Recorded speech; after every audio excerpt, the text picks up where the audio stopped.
piece for art, and we're out here documenting the tide pools, but there are no tide pools. It did have 70-mile-an-hour winds, so we have a lot of sand covering up all the tide pools.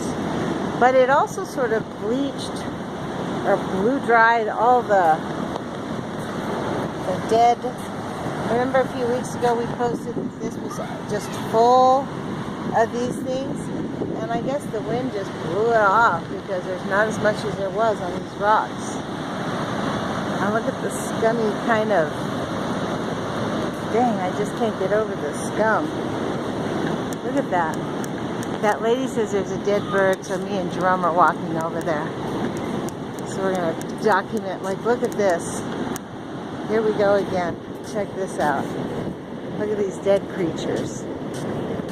These are the backs of something.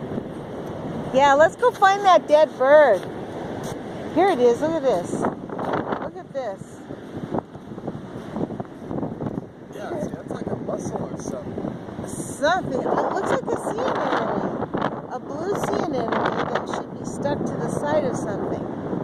And it got blown off maybe because of the 70-mile-an-hour winds.